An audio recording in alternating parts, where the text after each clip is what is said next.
Okay, so here I'm talking about women's and why it's hard to understand them. It's from my perspective that some feminists start getting angry at me, but I start telling the truth why so many girls start acting weird in terms of ignoring their boyfriend or any best friend. It's very difficult to understand girls, even if you can't predict them. If you like a girl and she knows you very well, you like him. Believe me, there are a dozen guys who also like her. Some like her from the heart, some like her from between the legs. Just like men, we love every woman, whether she's thick, busty, milf, beautiful as a man. I confirm we men also have crushes on other beautiful girls, but we didn't want her in life, it's just a crush.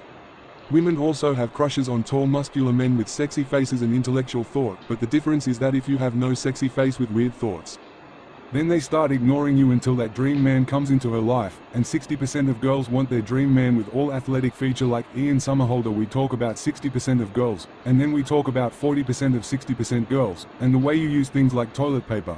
Why does an average boy fall in love with a girl who belongs to the 60% category? 1. Glow skin. 2. F***CKED up by self-care. 3. Cute face. 4. I want attention every time. 5. They need help every time she's in trouble, but in return, she never helps you or gives you some small help, like flirting. 6. They ignore your message or see it but reply late, or sometime they don't reply at all. Generally, 60% of women have a 50% narcissist personality and a narcissist soul. FCK their soul multiple times. Believe me, this girl didn't want you at all. She'll consider you as a friend, but with benefits. If you benefit them, then she'll be by your side. But if you do not, then get out of my way. These types of girls never want you in their lives. They just want you when they're bored or need your help. If you do that, then you'll probably be blocked from Instagram, WhatsApp, or Snapchat. They try everything to manipulate you because they need you, but after a time when help done, she kicks on your ass. That's also called hardcore selfish attitude. Demographics and culture influence women's. Demographics and culture also play an important role in influencing women's lives. I didn't know about your country's women's and girls' lives, but I know about Russia and Belarusian women. Russian and Belarusian women both share the same type of culture, and their thought processes are also the same. They both are beautiful with some manipulative traits. They try to manipulate their husbands, but one thing about them is that when they love you from the heart, they die for you by smiling, but if they don't love you, they manipulate you, and you didn't even know at your back that she opened her clothes by her boyfriend or her hardcore lover.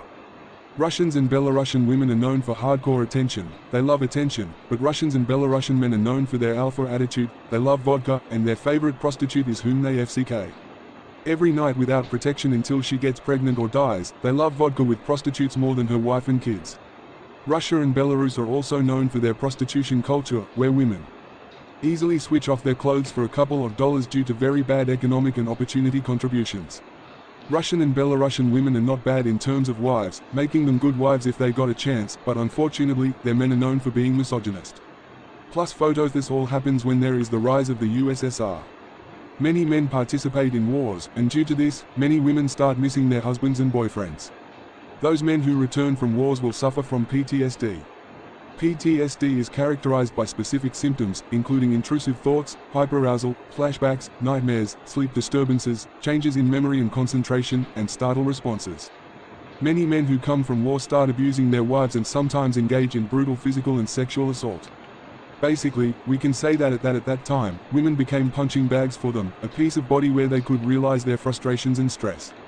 According to various data and statistics, more than 80% of women have suffered from physical violence in Russia and Belarus. Now we have to understand what women think about a man when they have an abusive past.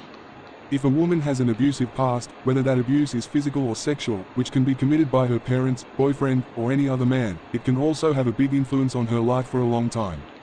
1. Physical abuse. Women who suffered from physical abuse in the past can't trust a man easily because they know in their subconscious minds that all men are abusive because maybe in their childhood something happened wrong with them, so again, trusting a man is quite difficult for them. You can also easily understand this example.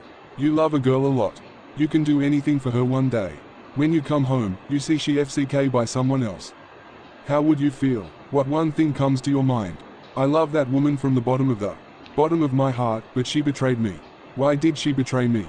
Again, same thought and anxiety attack in your mind. Maybe in the future you don't trust your girlfriend, whether she's 100% loyal to you. The same thing happens with women who have an abusive past. It's so hard for them to trust any man because from childhood she'll be abused by her father or any other person. Women can't trust a man at all, but if she starts trusting a man, she can commit a crime against him and surrender her self-respect to that man. 2. Sexual abuse. Sexual abuse is worse than physical abuse if a woman suffers from sexual abuse like rape, gang rape, molestation, or any other type.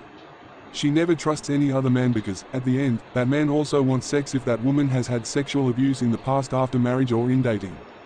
What that man wants from her is love, care, support, loyalty, and vagina. We can't hide the truth as a man. I confirm 100% of the men in the world need sex at one time in a relationship until or unless he is asexual. Asexual, a term used to describe someone who does not experience sexual attraction toward individuals of any gender. It's because God gave you testosterone and that testosterone is responsible for breeding, growing population and rape, so for that women who have sexual abusive past have always a nightmare with sex. Whether her man is the most loyal person in the world, she always on war in her mind with sex and always refused to include in sex. Rest 40% women. 40% of women are kind-hearted and so much affection towards their boyfriend and husbands even they neither want a millionaire husband. Yes, that's true, not all women need money, they accept their fate and have trust on God, they believe on karma, not like 60% who don't believe on karma, they just need love. Here are some real examples. Existence of 40% of women.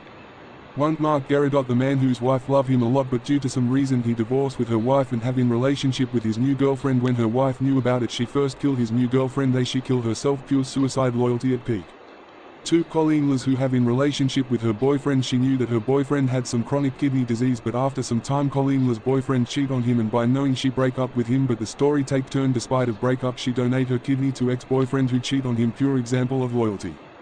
3. Detroit, Bonnie LaRose, she saved her boyfriend Steve Miller was being beaten in the head by their intoxicated neighbor over leaves on his Macomb Township property. She grabbed her .38 caliber revolver and ran outside. She stood over the fallen Miller, straddling his body between her legs, the gun in one hand. She said she pointed it at their neighbor, Jerry Thomas Ficht, who was yelling at her and only about 5 feet away. I took a stance to shoot, LaRose, 68, said Monday, 5 days after Miller, 52, suffered severe head injuries in the attack.